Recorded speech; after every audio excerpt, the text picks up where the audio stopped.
ఏం తెచ్చినావురా? అన్నా వాడన్నా. అవునరా, ఈ టైంలో నువ్వు అసలు బయటకే రావు. అలాంటిది 12 తర్వాత కాల్ చేసినావు. ఏంది మ్యాటర్? అన్నా అది అది అదే అన్న, ఇంట్లో ఎవరు లేరన్నా. వెళ్తూ వెళ్తూ ఎవరిని తీసుకెళ్దామని. ఎవరైనా అంటే కొంపతీసి లంజనా? అదే. ఏ చల్ నీ అయ్యా, ఎట్లా కనిపిస్తున్నా బే? అన్నా ప్లీజ్ అన్నా, ఎప్పుడు అడగలేదుగా అన్నా. మళ్ళీ ఇలాంటి టైం ఎప్పుడు రాదన్నా, అర్థం చేసుకో అన్నా. మళ్ళీ ఎప్పుడు అడగానన్నా, అమ్మ తోడన్నా. ఇప్పుడు ఆల్రెడీ దొరుకుతారా నీకు? కూరలు ఉంటారన్నా. మొన్న నేను రాజుగాడు వస్తుంటే చూసినామన్నా.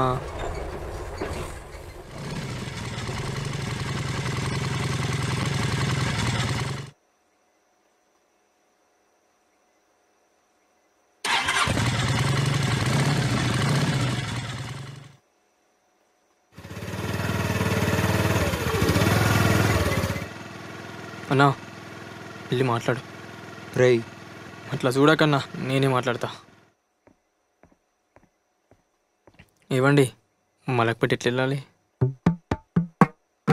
హే బాబు ఇట్రా. ఎంతమంది? ఇద్దరం. ఇద్దరికి కలిపి 10,000 ఇవ్వండి.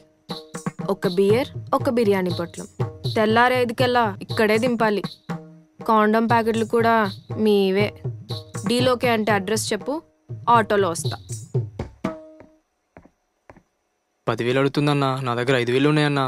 అది కొత్త పోరలు అనుకుంటుంది, జరుండు. ఏంటి మావుని 10,000 అడిగినావంట? నీ సూరత్ కంతుందా లంజముండా? మరి ఎంత ఇస్తావు? 6,000 ఇస్తా. అచ్చా, అయితే ఒక పని చేయి. 6,000 నేనే నీకు ఇస్తా. నీ పెండ్లాన్నో చెల్లినో తీసుకొచ్చి మాతో నిల్చోపెట్టు. వద్దన్నా రా అన్నా. సారీ అండి, ఇప్పుడు 5,000 ఉన్నాయి. ఇంటికి పోగానే మిగతా 5,000 ఇస్తా. ముందే చెప్తున్నా, డబ్బులు ఇచ్చాకే చీరిప్పేది. సరే అండి.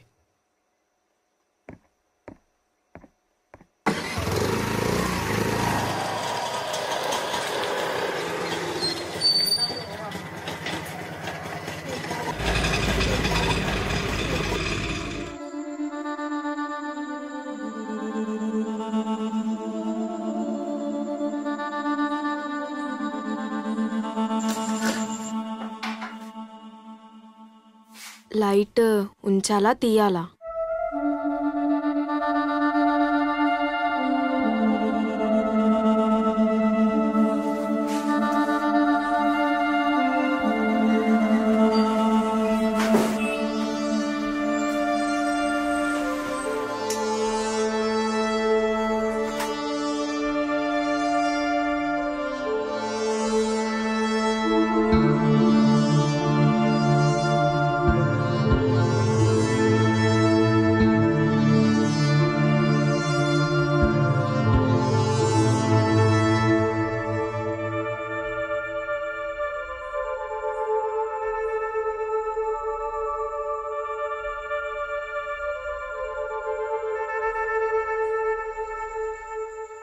అరే ఏమన్నా, ఎంతసేపు పోతావన్నా?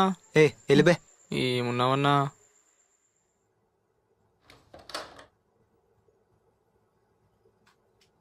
లైట్ ఉంచాలా ఆఫ్ చేయాలా?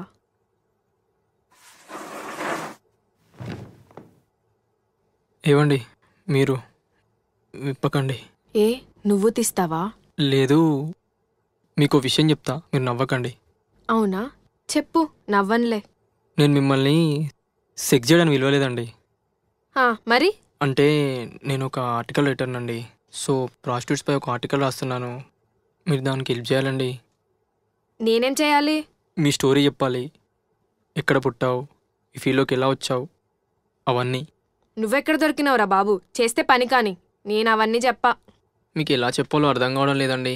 దీనివల్ల నాకు ఒక్కరికే కాదు, మీలాంటి ప్రాస్టిట్యూట్లు అందరికీ చాలా ఉపయోగపడుతుంది. కావాలంటే ఇంకో 2,000 ఇస్తా అండి. డబ్బులేమొద్దు.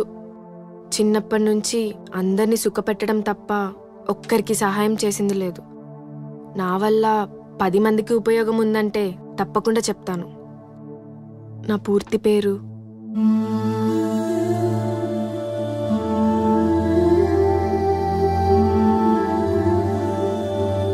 సరిగ్గా 2014.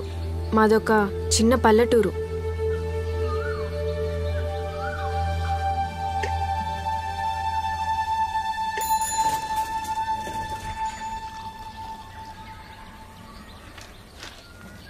నాదొక చిన్న ప్రపంచం.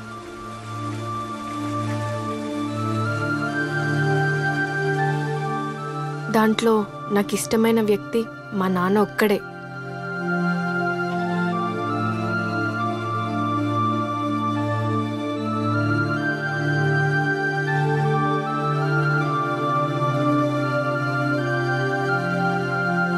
ఎప్పుడూ చుట్టూ ఆడుకోవడానికి 4 ఫ్రెండ్స్, ఏదైనా బాధ వస్తే చెప్పుకోవడానికి ఊరి చివర శివుని గుడి. వాటిని నేను ఎప్పటికీ మర్చిపోలేను. అప్పుడు నేను 10th క్లాస్. ఒసే శీలవతి, మీ అమ్మ పిలుస్తుంది.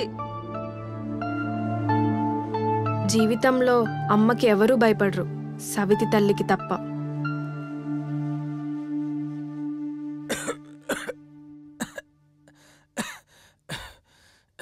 నాకేడ దొరికావరా నువ్వు దొంగ సచ్చినోడా? నీ కూతురేమో ఊరి మీద పడి తిరుగుతుంది, ఒక్కదాన్ని కష్టపడాలి. నువ్వు నీ కూతురు తిని దున్నపోతల్లాగా ఊరి మీద పడి తిరగండి. అదిగో వచ్చింది నీ ముద్దుల తల్లి. ఏమే అయిపోయినాయి ఆ స్కూల్లో పాఠాలు, గుడి వెనక రాసలేలలో అయిపోయినాయో? అయిపోయినాయో అయిపోయినాయో ముద్రష్టపదానా కట్ట.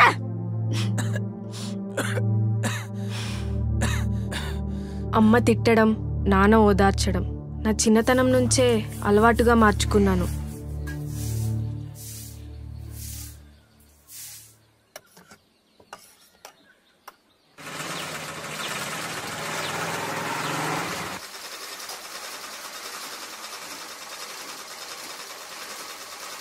రాజన్న, కొంచెం 1000 రూపాయలు ఎక్కువ ఉంటే ఇయ్యన్నా, మా ఆయనకు ఒంట్లో బాగాలేదు. చూడు పద్మా, నేను కూడా నీలా కష్టపడేవాడినే. నాకు 1 రూపాయి రావాలన్నా ఊరికే రావు. ఒక పని చెయ్యి, నీకు కూతురుంది కదా, దాన్ని మన షాపులో పనికి పెట్టు. మీ ఇంట్లో పప్పుగా ఉప్పుగా అయినా డబ్బులు వస్తాయి కదా. సరే రాజన్న. ఇప్పటి నుంచి చదువు లేదు, సంజి లేదు, మూసుకొని నాతో పనికిరా. అలా తప్పనిసరిగా పనిలో చేరిపోయాను. మా ఇంటికి వచ్చే దారిలోనే మా స్కూల్. శీలవతి, స్టాండప్. నువ్వేం కావాలనుకుంటున్నావమ్మా? డాక్టర్ అవుదాం అనుకుంటున్నాను సార్. సరే కూర్చో. గుర్తు చేసుకొని కుమిలిపోవడం తప్ప నాకేమీ తెలిసేది కాదు. నాకు ఒంట్లో బాగాలేదు, నేను రావట్లేదు పనిలోకి, నువ్వు ఒక్కదానివే వెళ్ళు. సరే.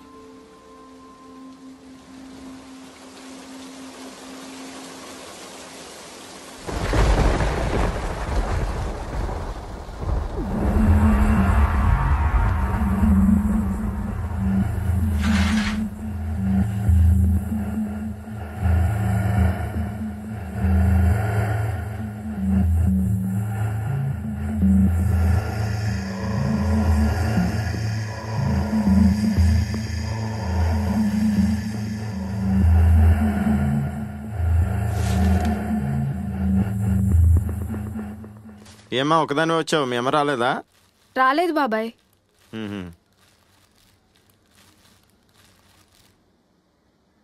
శీలవతి, ఒకసారి ఇటురా.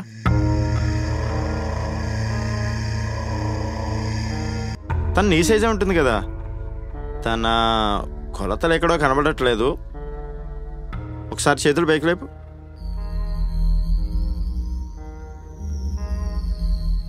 కొంచెం దగ్గరికి రా.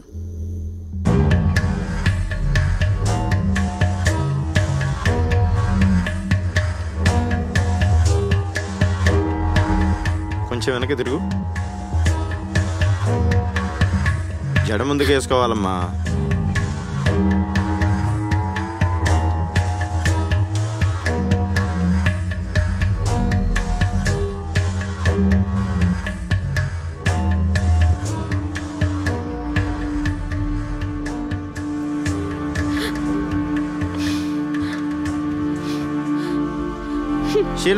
శీలవతి, ఏమైంది?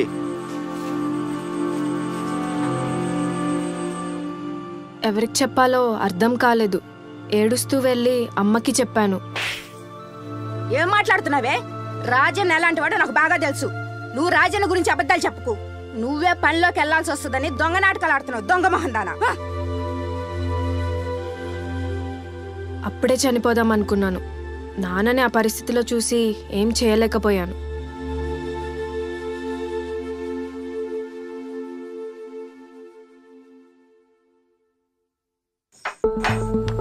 మళ్ళీ కొన్ని రోజులకి అలాంటి పరిస్థితి వచ్చింది. ఈసారి వాడేం చేసినా నేనేం చేయలేదు. ఎందుకంటే మా నాన్న ఆపరేషన్కి 50,000 ఇస్తా అన్నాడు. తప్పు అని తెలిసినా మా నాన్నని బ్రతికించుకోవడం ముఖ్యమనిపించింది.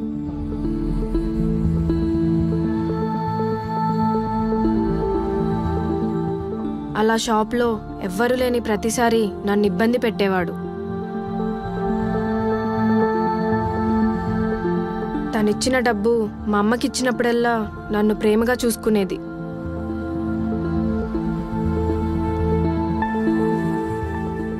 జీవితంలో మొట్టమొదటిసారి అర్థమైంది ఒక ఆడది తన శరీరంతో కూడా డబ్బు సంపాదించగలదని. నీళ్ళలో వలకి చిక్కిన చేపలాగా కదలని మెదలని జీవితంలా మారిపోయింది. ఒకరోజు రాత్రి షాప్కి బాగా తాగేసొచ్చాడు.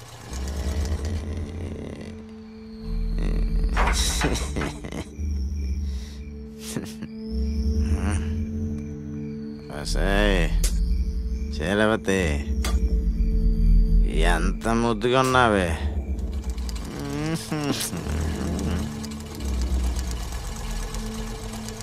రోజు రోజుకి ఎంత అందంగా తయారైపోతున్నావేటే. మాట్లాడే, నాతో మాట్లాడే శైలవతి. అనుకోకుండా ఆ రోజు ఒక ఘోరమైన సంఘటన జరిగింది. తనతో పాటు మరో 2 కూడా నాపై చేయి వేయబోయారు.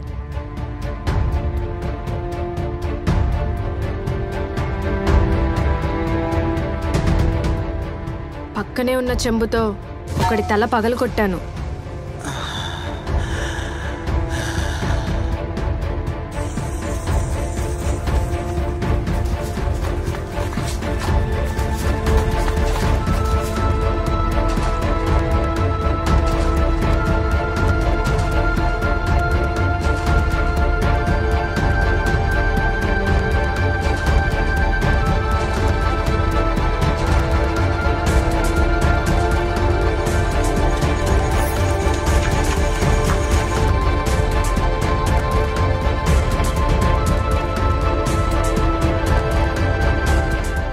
అలా వాళ్ళు నా వెంట పడుతుంటే ఎక్కడ దాక్కోవాలో తెలియక ఒక బస్సులో దాక్కున్నాను.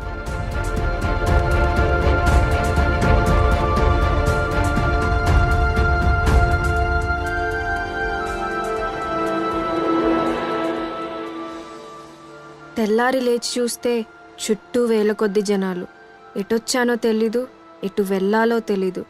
ఎండకు ఎండాను, వానకు తడిచాను, చలికి నలిగిపోయాను. వెలుతురులో ఉన్నప్పుడు జీవితంపై చివరి అంచుల్లోనైనా చిన్న ఆశ మిగులుండేది. చీకటి పడ్డాక కమ్ముకున్న ఆకాశాన్ని చూసినా, ప్రశాంతంగా నడిచే మనుషుల్ని చూసినా ఉక్కిరి బిక్కిరి అయ్యేదాన్ని. బ్రతకాలనే ఆశ చచ్చిపోయి నాలో మొదలైన భయాన్ని నేను వేసుకున్న బట్టకి, చుట్టుకున్న గుడ్డకి తప్ప ఎవ్వరికీ చెప్పుకోలేని పరిస్థితి నాది. తోడుగా అమ్మలేక, నీడగా నానలేక, తోడపుట్టిన వాళ్ళు అండగా లేక ప్రయాణిస్తున్న జీవితం నాది.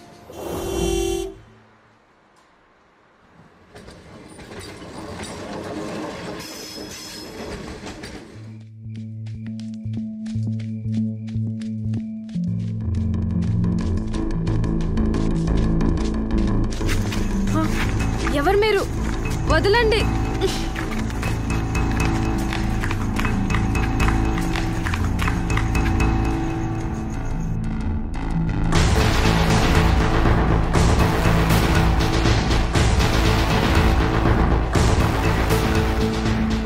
ముగిసిపోతున్న నా యథార్థ కాలానికి చిన్న వెలుతురిలా నా జీవితంలోకి రమావతి అక్క ఎంటర్ అయింది. ఏ దారి లేని నాకు ఉండటానికి ఇల్లు, తినడానికి తిండి, ప్రేమగా చూసుకునే ఒక కుటుంబాన్ని ఇచ్చింది.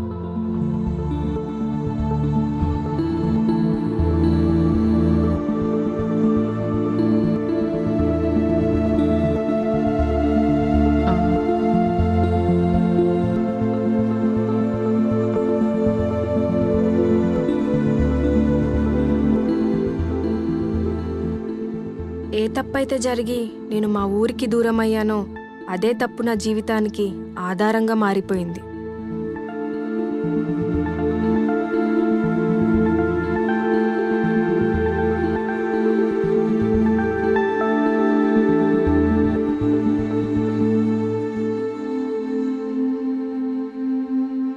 పుట్టగానే ఏ ఆడది అనుకోదు తనొక ప్రాస్టిట్యూట్లా మారుతుంది అని.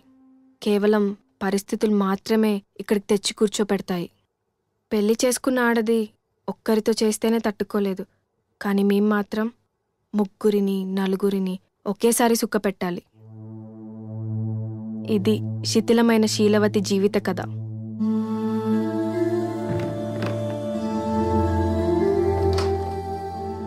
అన్నా దింపేసి అన్నా.